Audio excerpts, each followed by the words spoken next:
Yeah, okay. Welcome. Thanks for joining us again. It's been a while, eh? It's been a couple of years since we've been back in the room. I'm sick of your face, though. I think everybody is. Because this is the second time around for us, right? Yeah. But it's been a while. It's been a while since we've been able to do this. So I'm really stoked you've came and took the time out. Business week been good? You've all been, yeah, awesome. Have you been to many, Tom? I was at the Advanced Manufacturing Forum on Wednesday. Did a presentation there. Wasn't it daft o'clock in the morning or something? Not for me. For some people maybe, but I just rolled in at lunchtime and did my presentation and got a nice free lunch. Oh, I thought it was an early one. I thought it was like 6:30 or something. Did I not see 6:30? Sources tell me you've just turned up from Glasgow. I have, yes. It was the Doggerbank summer party last night at the a nice hotel in Glasgow, organised by our partners, SSE. So, you know, I had to take one for the team. You had managed to get back here on time. You had Lindsay panicking. I know, she'd been texting me all morning. Okay, then, so for the benefit of people who didn't see our first business talk, do you want to tell the people who you are, what you do, what your role is maybe? Yeah, I'm Tom Nightingale and I'm the North East Stakeholder Manager for Equinor. Equinor is a partner in Doggerbank Offshore Wind Farm, which will be the world's largest offshore wind farm, being built just off the coast of Newcastle, 130 kilometres offshore. And Equinor will take over from SSE, SSE are responsible for the construction, and then we'll take over to operate the wind farm for its 35-year lifetime. I love when you say we, as if like you're doing it. Yeah. Whereabouts are you in this? So I'm the stakeholder manager, so my job is to do nice things like this and to help the supply chain to try and find some opportunities on the project.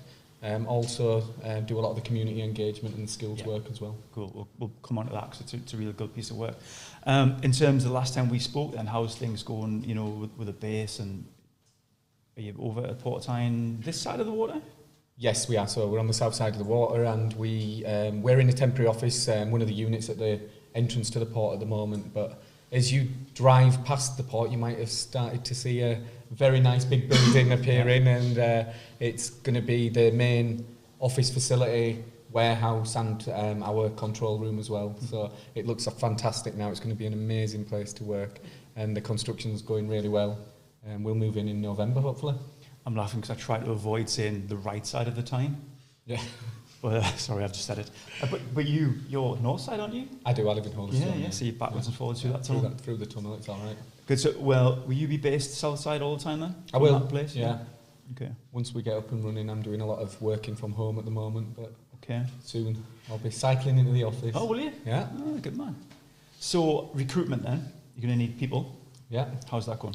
It's going fantastic, actually. Everybody wants to come and work on this project. Yeah, so we're going to have 200 roles at the operations and maintenance base, working both in office roles, control room, and that includes the offshore technicians as well. But also North Star Renewables, who are providing the service vessels for the wind farm, will create 170 jobs as well. So it's nearly 400 jobs being created in South Tyneside for the project. And a little example here, we recently recruited the first 10 wind turbine technicians for the project. Wow. And we had over 450 applications, so it was a mammoth job to narrow them all down, and we ended up having to run some workshops at Newcastle Football Stadium as well, so they were all really pleased that we hosted it there. I wouldn't have been. So in terms of those 10 jobs then, is it new tech though? Because obviously this is all brand new, you know, renewable stuff's happening, R&D's changing all the time. How do you upskill those 10? How do you put them through a training? Well, there's lots of different training that they'll need, but that's why we've recruited them now, so that they've got quite a lot of time before operations commence. They're all experienced wind turbine technicians as well, so that's really important for us, and they'll be working with the remaining technicians that we'll employ, but a lot of our technicians will actually be GE employees because our turbines are the world's biggest turbines. They're new. They're 14 megawatt and 13 megawatt turbines. And a lot of, basically GE have a follow-on contract from supplying the turbines, which means they're our service and warranty provider. So a lot of the technicians will be GE employees as well. So you said the world's biggest. Yeah. Like 14 megawatts. I'm just like, what about size?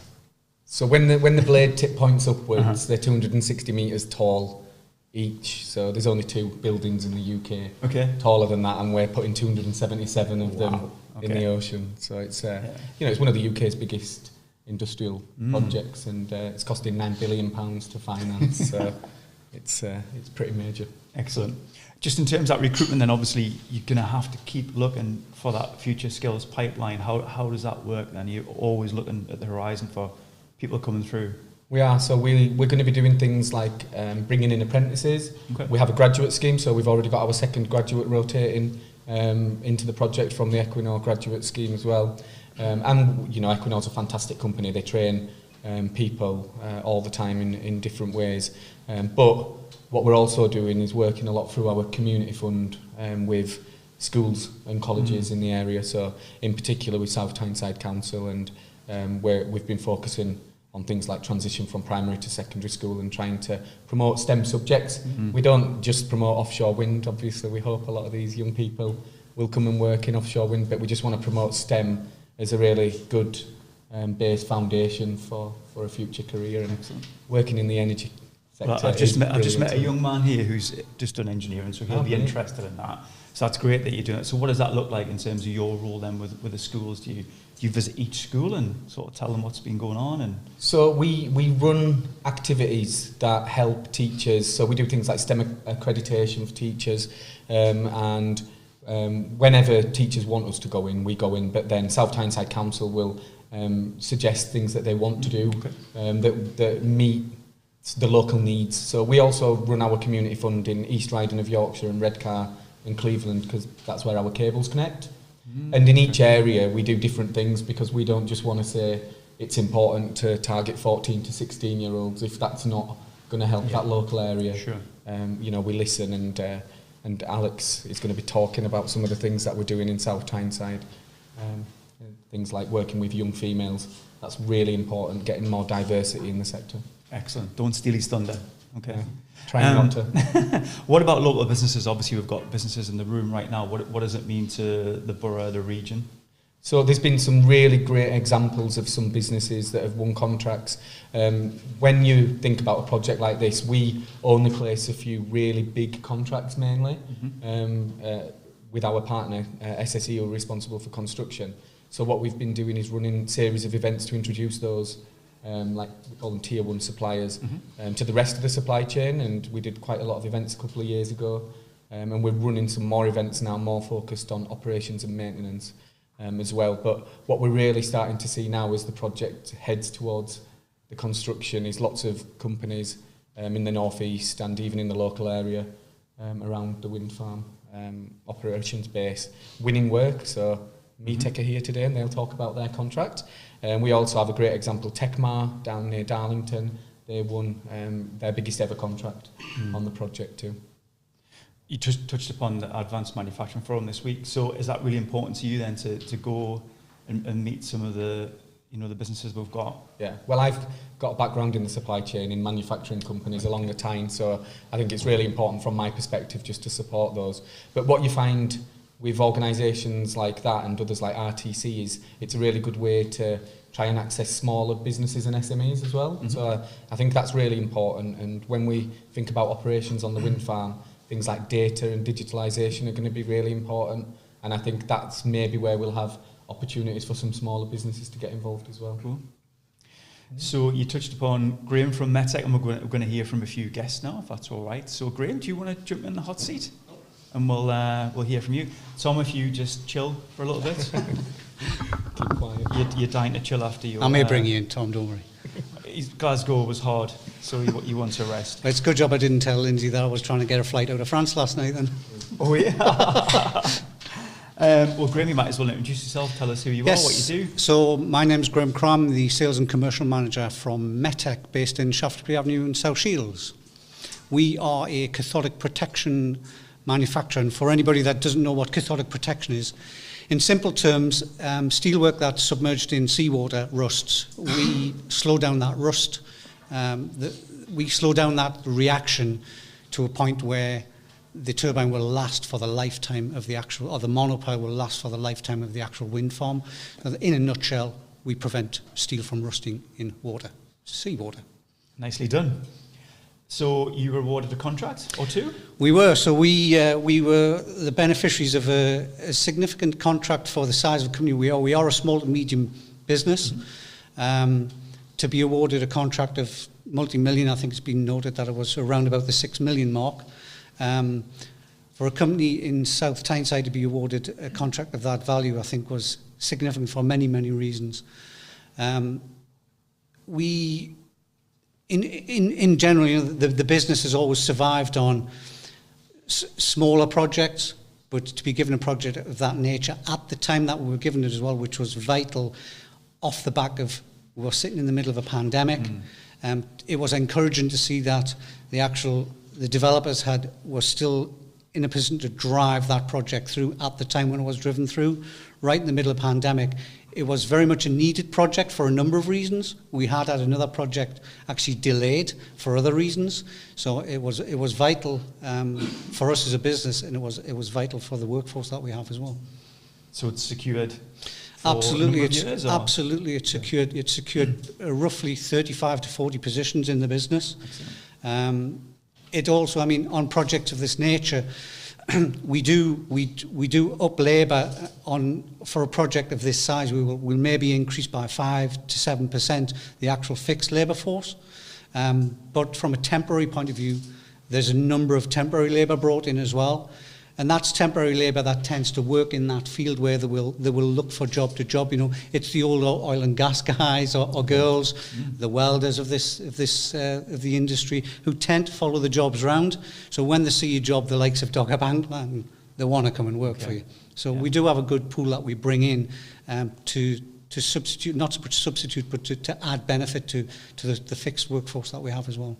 So in terms of Metec then and the project it's done in the past, it must be good that you've got such a local base with Port of Tyne just across. No, absolutely. I mean, I think it's comfortable for both of us. You know, the likes of Dogger Bank have got a local company providing what we would consider as a critical component for the actual turbines, or for the monopile, should I say. And the communication is literally around the corner. You know, if there's any ever need to continue, but generally we're quite self-sufficient once these orders are placed. And Tom alluded to the fact that it's generally tier 1 suppliers that subcontract these contracts out. We were awarded by a tier 1 supplier, but I think it's good for both of us as a business, you know, to be awarded locally on the doorstep, next door to the facility. And it was a bit of a double benefit for us as well, because I think obviously the development of the quayside as well was really important for us, because there was steelwork, submerged in seawater that needed protection. So we seen a smallish order, but we also seen a huge order out of the project alone, and that's helped. That certainly helped in local companies taking on additional workers, using local companies to assist us to deliver our deliverables on that project, on both sides of that project.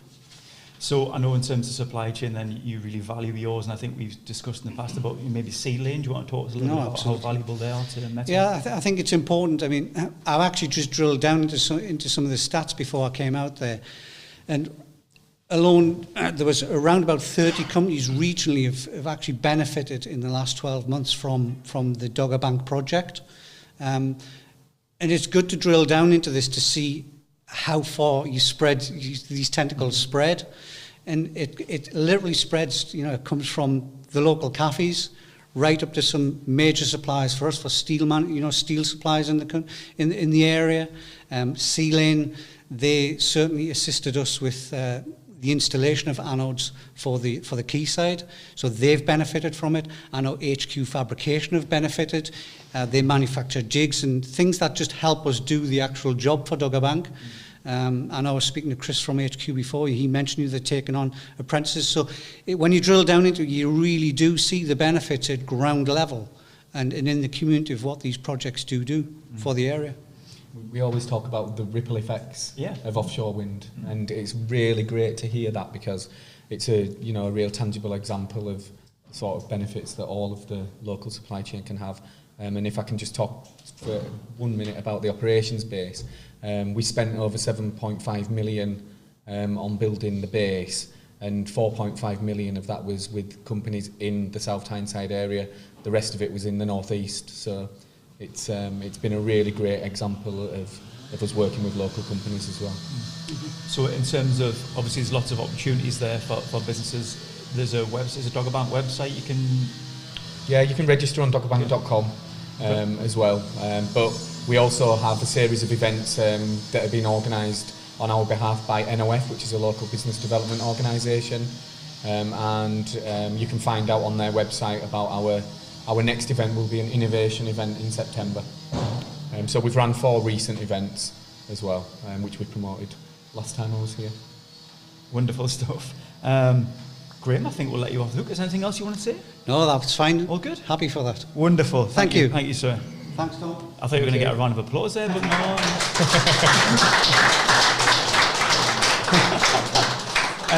Paddy, you're next up. So we've got Paddy here from South Shields Cricket Club,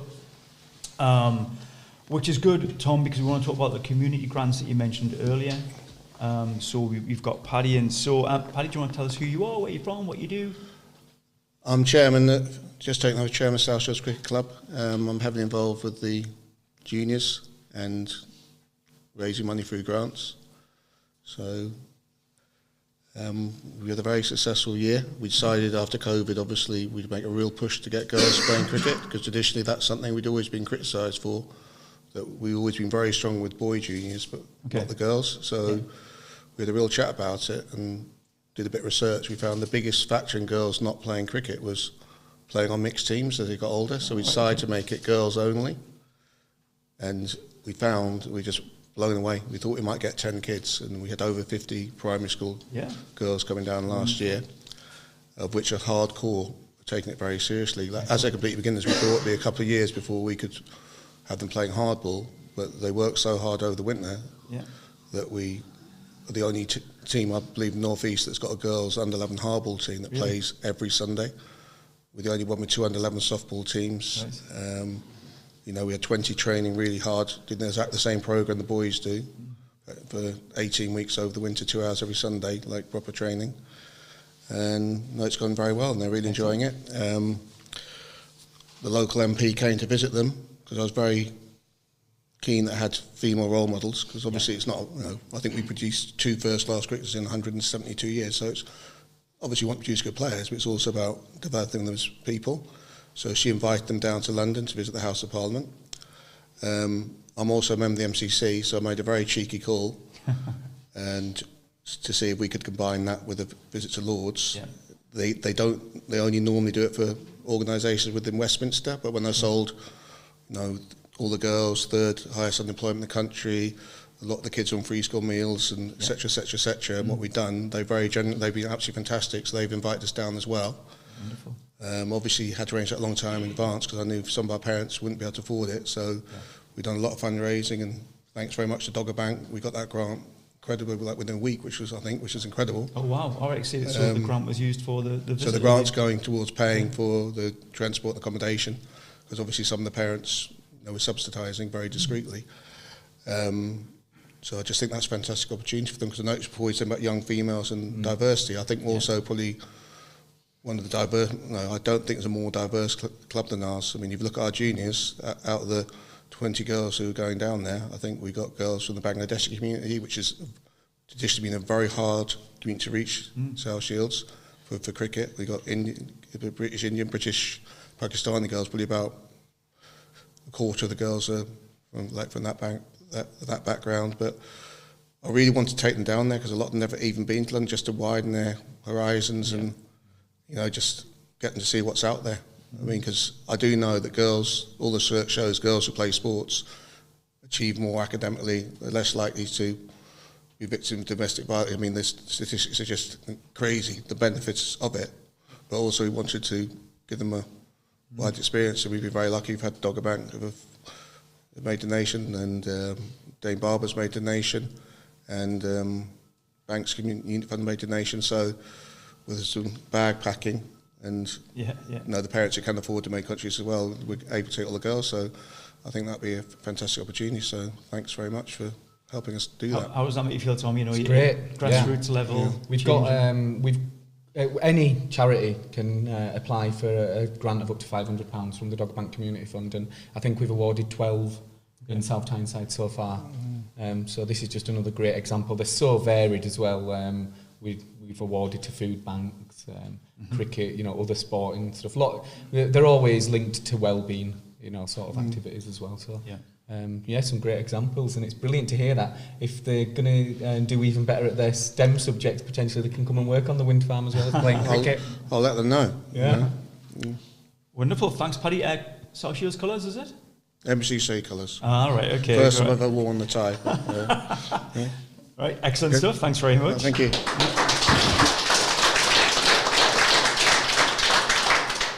Alex, next up. Alex Whelan from South Tyneside Council. Do you want to tell us a little bit about yourself? Alex, what's your role? Yeah, good afternoon. I'm Alex Whelan, Careers Coordinator with the Economic Growth and Skills team at South Tyneside Council. So my role predominantly is to develop careers and education programmes with our schools and post-16 training providers. And now Doggerbank's here. How does that change your role? Or? It's nice to meet Tom face to face. I think it was February 2020 we first had a conversation, or 2021, about the investment from Doggerbank in STEM subjects here in South Tyneside. We've had lots of teams conversations about what our need in South Tyneside is, and Tom mentioned before about the support in each of the different local areas, and whilst it was great to have a huge amount of investment, we didn't want to just go and spend it and not have real impact. So over the summer last year, we undertook a careers audit of all of our secondary schools. We're in this hybrid at the time of lockdown, school closures, and we thought, if we've got this real opportunity, we need to make it work here in South Tyneside. So went to consultation, some really innovative projects came out. There was female leadership came out as one of them, school CPD activity. We really wanted our teaching staff to understand the opportunity that was on. Locally was talking to Paddy about the pressures of the curriculum. There's so much pressure in our schools to develop specific subjects. We wanted to bring those subjects to life through the science. Do our teaching staff know the Port of Tyne, the companies that are based there, Doggerbank are here. So yeah, it's provided us a real huge amount of opportunity over the past year. And we've just started delivering this academic year, and already we've seen around 600 young people supported through various interventions, which we can go into a bit more detail on as well. Come on then, when you say various ones, come on, let's hear it. Well, at the time, when we first started developing the programme, we were in lockdown, and a lot of the activity was virtual. So kicking off at the start of the year, we developed a virtual careers programme, which went alongside an activity that we've done in the borough, Your Next Steps, which really looks at young people's post-16 transitions. So we did a virtual careers event, which was specifically based around STEM subjects. We had the likes of Doggerbank there, but we also had a variety of STEM employers involved in that. So we had Unipress, Cellpack Solutions, other local companies who are based in the sector, just to raise awareness of what it is their company do and what the pathways into those organisations are, whether it be apprenticeships, entry level or graduate roles as well. Because whilst we talk about schools activity, we want the wider residents base to understand what the opportunities are, whether it be a local graduate who studied at a local university, or further afield who's coming home and thinking, I've spent 3 years at Manchester, for example. I don't really know what the companies are in South Tyneside anymore. I've been away for so long. It's just raising awareness of what the opportunities here locally are at the moment. So you mentioned they're virtual quite a lot. Now, what's next then? Thankfully, getting back face to face, I think there's probably a bit of apathy in terms of digital events, particularly for young people who've been isolated at home in face-to-face online classes. And we've just had, a couple of weeks ago, our first face-to-face activity for 40 young girls from Harton Academy and Jarrow School. It was STEMETS. Tom mentioned it before. STEMETS are a national social enterprise who raise skills and awareness of opportunities for females in STEM subjects. And we had representation from Doggerbank, Felicity, the operations and leader manager, talked about her career, her route into the industry, and was really aspirational in terms of letting our young people know what her role looks like. We also had a couple of other organisations, AMP Tyne, their HR manager and a couple of their female apprentices who talked about life at the top of a crane. And one of the things we had to do was, as part of the ice-breaking session, was you had to find a photo with the colour yellow in, and everyone showed, I think it was pasta as one of the dishes. And one of the apprentices was actually the top of the crane in the port, so she won that task. And the next stage of that, the first session, as I say, was 40 girls looking at STEM skills. We've got first of our leadership academies taking place later in July, and a bit of a call out for any of the businesses who are based here today.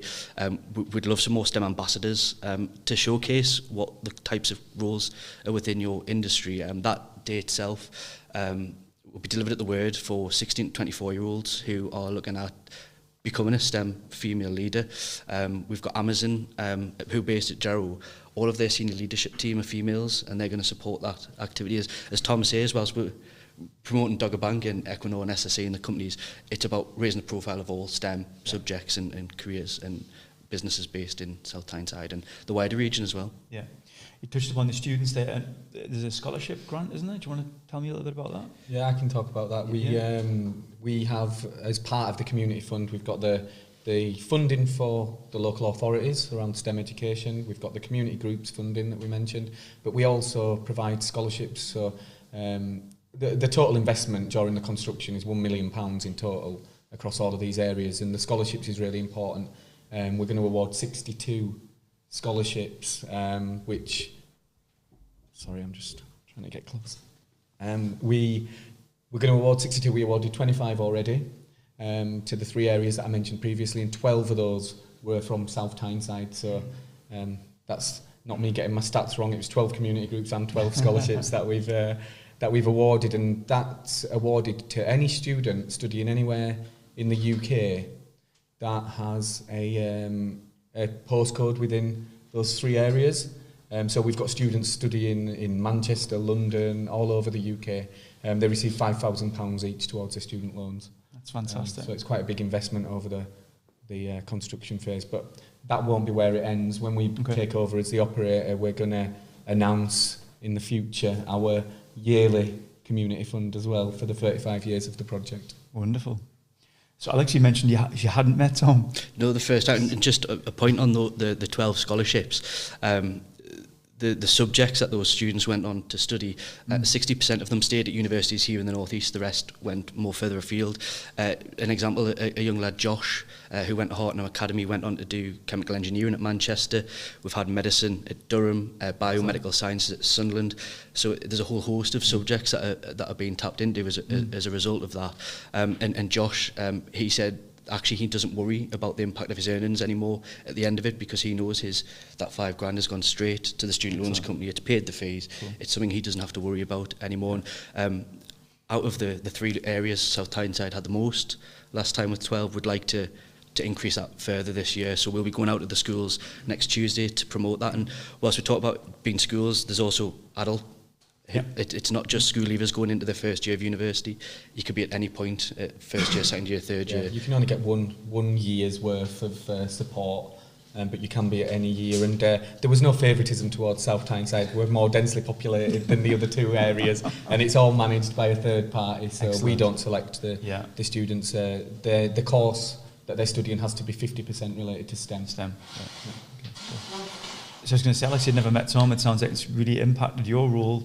The project? Yeah, I think certainly being able to have a focus. We run a variety of programmes that support aspirations of young people in the borough.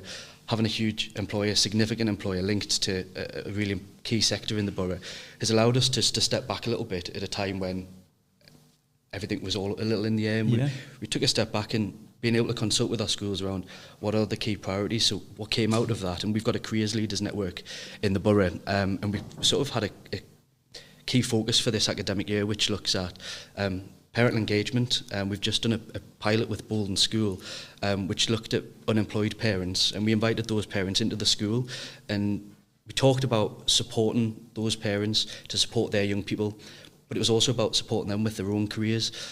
We delivered that to 50 parents at Bolton School over the past couple of weeks, and as part of the Dogger Bank Fund for the next academic year, we're looking to roll that out to more schools, because we've seen directly the benefit. And the feedback from those parents, some of those parents hadn't been in education for 22 years, hadn't really had to think about careers or labour market or employment.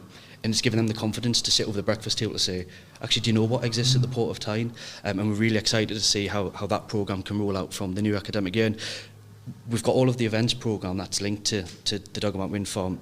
Parents are a key motivator in engaging our young people to access those events. So through that programme, it's something we're really looking forward to from September. And again, any business ambassadors who are key to support that, there's always a call out, so please do, where possible, contribute. We want to showcase the businesses that are here in the borough. We're also working with you on STEMfest as well. So in July 4th to the 6th, I will be at Newcastle Stadium for 3 days talking to students from all over the northeast, but we're using part of the community fund to help transport children from South Tyneside so that they can get there. Excellent. As well. So we've got around 180 secondary school students and around 80 primary school students going to that event across the 3 days. And that transport budget, there's so many elements to the programme, which are trying to pick the key bits. The transport budget, we know that our schools and the pressures of finances can really limit that engagement in external activity.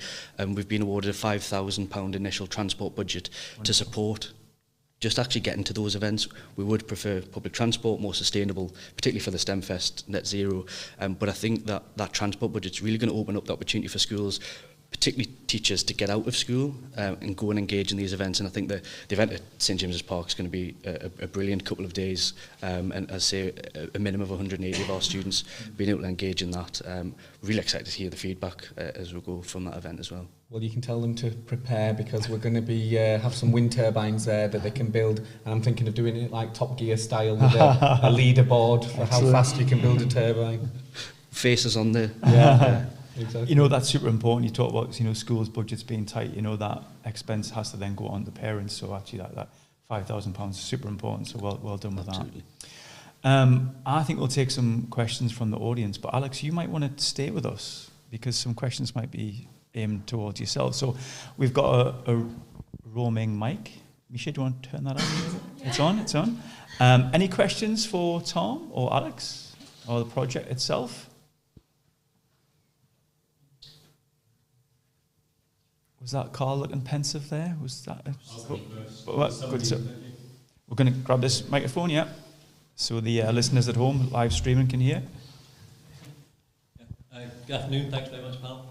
Just wondering what's next. What are we going to see coming up physically, and what's coming forward this year and onwards? Okay, so it's a good question. Actually, we haven't really talked about the project. The project's going to start actually being constructed at the start of next year. So we'll see the first turbines around Q2 next year, and we get connected to the national grid in the middle of next year. So then we'll be producing energy, but it's going to take up until middle of 2026 to finish installing the 277 turbines. So it's a really long programme. We'll start to see more activity around the operations and maintenance base. The wind farm's been built in 3 phases, so in 2024, Dogger Bank A will be officially handed over to Equinor as the operator of the wind farm, and you'll start to see huge service vessels along the River Tyne, which are going to be taking the crews out every 2 weeks. And these vessels are incredible, state-of-the-art, huge vessels that are going to be a really nice home for the offshore workers as well, but also really safe to transport, quite innovative new vessels to transport workers to the turbines. So the O&M base will be finished at the end of this year. We might see some VIPs at the end of this year or at the start of next year coming to the borough as well. So that'll be really good, and we'll probably do a official opening in Q1 next year. So there's going to be lots and lots of activity. It's not just here. There's Ableseaton Port is our marshalling port, so a lot of the components go there to be collected by vessels. They're down in Teesside. Up in Blythe, at the offshore renewable energy catapult, the blades and nacelles for the turbines are being tested. And we've obviously got activities at the Port of Tyne. But there's a huge benefit all across the North East from this project and other offshore wind farms. Good stuff. Any other questions? Just while we're thinking that, did you say one of the students was in a crane? A crane. Yeah. Have you ever been in a crane, Tom? Do you know, this is really probably not health and safety anymore. But when I used to work for Technip FMC, we wanted to get some nice photos of the factory, and they sent me up to the top of the crane to take photographs. Which, yeah, you know what you do in a marketing team for the company. So will you get out of the wind farm then? I hope so. You're gonna have to. I'm thinking like a nice helicopter trip would be Nice. the best way, but I'll probably on the back of some boat. Yeah. Following the SOV. We'll wait and see. I think there'll be a lot of interest from people to go out and see the turbines once they're installed. And can you imagine how amazing it's going to look once they're all installed? These are giant turbines. I won't be able to see them from shore, obviously, so I expect we'll be doing a lot of visits. Helicopter sounds good. Any questions for? Yes, Gren?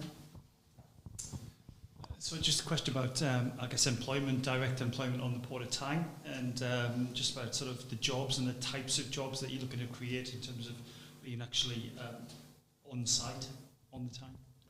So we've recruited our operations director, and he's got all of his direct reports now.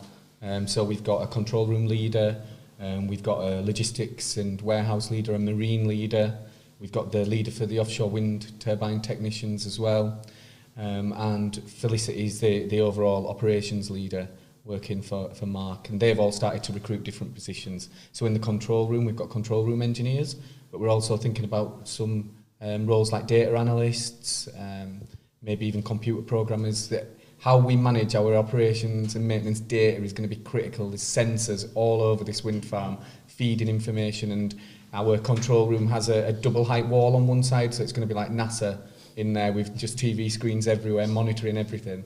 And that's really important because, you know, when the project costs 9 billion, there's lots of lenders, we've got to pay all of this back, and we need to keep the turbines turning as much as possible. So there's an expectation of a certain percentage of downtime on the turbines. So some of these people are going to be really critical in helping us to maintain them. Other things like warehouse leader, warehouse staff, lots of engineers, there'll be all sorts of support staff like procurement. Myself, you know, I'm sort of a support role as well. And I think that covers it mainly. There'll be about 120 wind turbine technicians in total, and then so it'll be 200 people on the O&M base, a lot of them offshore workers though, and then another 170 to crew the vessels. So opportunities for potential staff and suppliers all on Dogger Bank Wind Farm website? Yeah, so we put all of the roles on Equinor website, okay. And you can find links to them, and you can find links to a lot of our subcontractors, and contractors are recruiting too, so we've got links to all of their websites from doggerbank.com. There's a lot of jobs being created, over 3,000 associated with the project so far. Ripple effect. Exactly. Yeah. So yeah, go there and have a look. You can find out about the supply chain opportunities there as well. Excellent. And register on the supplier portal. Any more questions for Tom? Yeah, at the back there, Daniel. Yeah. Hi Tom, Daniel O'Mahony. 2 seconds, Daniel. We're going to get your microphone so everyone can hear you. Yeah. Hi Tom, Daniel O'Mahony. I just wondered if you could perhaps tell us if there's any sort of interesting legacy issues, you know, when you've completed, and you know whether there's plans in terms of other forms of engagement within the local community here, you know, at that time, and also just anything around sort of economic impacts, positive in terms of specifically in South Tyneside, in terms of wider employment maybe in the supply chain that could be anticipated, other forms of suppliers, and maybe, you know, just generally also the sort of the potential, I guess, for South Tyneside Council to use all of this as a platform to, you know, heighten its profile and the region, the sub-region's profile, to attract other companies that are in the sort of sustainable renewables sectors, you know. So it's a bit of a jumble there, but yeah, a lot of things to think about. You pick one if you want. I think that the operations of the wind farm is where you can think about more long-term. So I talked about nearly 400 jobs that we're creating, and those are long-term jobs for the 35-year life of the wind farm. There are lots of other jobs, but yeah, you get companies like Metec who get a construction contract, but then they move on to another contract after that. So the jobs are only linked for a certain amount of time to the project on the construction side. But operations is where we need to think about the long-term jobs and the benefits. And there's opportunities now for companies to get involved in operations. We need things like inspection, maintenance and repair. We want to have drones doing inspections. We're thinking about robotics. There's all sorts of different ways to get involved in the project, and those could be long-term contracts providing more jobs, and hopefully businesses in the borough and in the northeast of England can get involved from that perspective. I think from the project's perspective, there's the nice space right next to our operations and maintenance base for another operations and maintenance base if any other companies build wind farms in the region. There's also other ports as well. So I think that one of the things that the Port of Tyne are really happy about is that we chose their port, because that's helping them to attract other companies into the renewables industry as well. And they want that to be a big part of their business going forward. So we work very closely with them, and they've just reinforced all of the quayside to make it suitable for our vessels. And they've got lots of areas, and I know that they're bidding other work to offshore renewables as well. So this is all fantastic for the region. Dogger Bank is talked about in London all the time in the Houses of Parliament. It's a flagship project for the world, not just for the UK. It's going to be the world's biggest offshore wind farm, so it gets a lot of attention, and South Tyneside is always mentioned when we're talking about it. If I can just add a point there around the long-term impact, we're conscious through the investment we don't want it to make great impact this year and never be spoken about again. And those conversations that we've worked really hard to engage our schools, parents and school leadership in over the past 8 months to end. So one of the things we're launching in the new academic year, we've appointed a creative learning agency to develop bespoke labour market information resources so that parents can talk to their young people about and say, these are the jobs that exist now. But if you study this subject as part of your GCSE options, or then go on to, in those next 35 years, they've made the decision now and have been supported to make conscious careers conversations, and they've had those conversations with the parents to make informed decisions about the future. It is a 35-year project, and those interventions we're making now through labour market information resources or school leadership conversations will have an impact over the next 10, 15, hopefully 35 years as well. It's not just a one-off intervention that we're making now, and I think that's something that we're really key to make sure that doesn't just happen. It's one-off and we don't speak of it again. Yeah, and we're keen for that too. And we, like I said before, we will be continuing our community activities throughout the life of the wind farm too. So there's lots of opportunities for us to collaborate. It's also important to think about the local colleges too. So I know that North Star Renewables, who are providing our vessels, are talking to South Shields Marine School, which is fantastic. Maybe we'll see some cadets on the project from there. And we're talking to lots of colleges in the region about our future apprentices as well. And there'll be a lot of opportunity to work there. And if any of you want me to come in and speak in your children's schools, doesn't matter if it's not in South Tyneside, I like to spread all over the northeast of England, and I go into schools all the time. So just let me know, and we can come and talk about how fantastic offshore wind is. Are you going to have creative, conscious conversations? I'll try and just remember that. It probably won't be one that I remember easily, but one that I do remember, and the reason that we roll Felicity out on everything, and if she's watching now, I mean, thank you, Felicity. It's amazing to have a female operations leader, and we've got some other females joining. But I heard a great one recently about you can't be what you can't see. So it's brilliant when we get Felicity up in front of young girls talking about what a fantastic career she's had in energy, and hopefully it'll inspire some of them. Love that. Excellent. Thanks for sharing that, Alex. Any more questions? I've got time for one more question. Yep, about there. Do you want to tell us who you are, where you're from? Hello, my name's Victoria from Prospect House. You mentioned that a lot of people will obviously want to see what's happening with the site and everything once it's up and running. I was just wondering if you had any plans for... you also mentioned drones and things as well. I was wondering if you had any plans for things like VR training or tours of the site, so that people can maybe tap in straight from colleges and different places like that, so they can train remotely. Yeah, we do already do some VR work. It's more for training of personnel. Everything we do on the wind farm will have a digital twin, you know, another buzzword that we're always talking about. So there'll be real opportunities to use that for education purposes, I guess, as well. But it's work in progress at the moment. You know, there's lots and lots to do to get ready for operations. But that'll definitely be featuring part of our training, especially for wind turbine technicians, getting them to see their way around our turbines before they go offshore and see them firsthand. If I can just elaborate on Victoria, Victoria's point. I'm a huge fan of micro businesses, right? I'm going to bang my micro business. Can you engage with small businesses? Do they have to be of a certain size? No, I mean, you know, anybody who's got something innovative and new that can come and work on the wind farm. We've got an innovation event in September. We're not sure how we're going to select the businesses that come to that yet. We think we're going to run a survey, because we don't just want to open it to the first come first served 70 businesses. We want to find businesses that we really think could have an impact, and we also support funding. So there's a funding with the Offshore Renewable Energy Catapult in Blythe.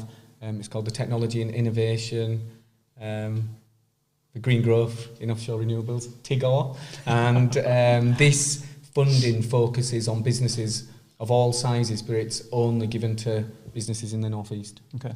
So that's a really good opportunity to try and get into offshore wind if you think that your business has a new idea or a new product or service. Sure. Excellent. Should we squeeze one more? Are we there? Is anyone at the back there?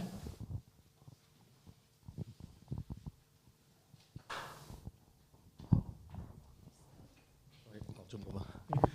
Hi there, Anthony Hood from 363PL. It was more just on the ripple effect of local businesses, and is it just kind of tier one businesses would then go out and use other services and other companies within the borough? How far down does that go for other businesses kind of being on your radar, and is there a platform there, or is it just kind of, as it filters down, they'll then choose their regular suppliers, if you like? Yeah, I mean, we've worked with the tier one suppliers on a series of Meet the Buyer events, they were called, and that was so that any supplier from the region could actually be introduced to those suppliers, hear what products and services they needed as well, because we realise that there's a huge amount of things that are produced in the borough and in the northeast, but they're not always needed on our project. So trying to actually connect businesses together. So we played our role by funding those, making them accessible to any business. They were run by a business development organisation, NOF, but it wasn't limited to their members only.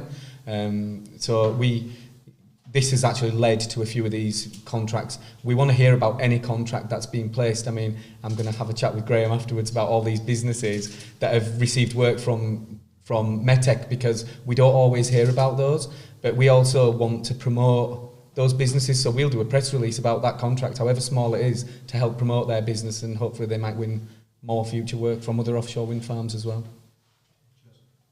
Great question, thanks for that. Any more before we go? No? We there? Wonderful. Gents, thanks. Thanks for your time. Tom, again, thanks for your time. See you next time. I was going to say, should we do it and just see you next time, yeah. But for you, thanks for attending. I know it's a Friday, so I really appreciate your time. Great way to end Business Week as well. So thanks for your attendance, and we shall see you next time. Thank you.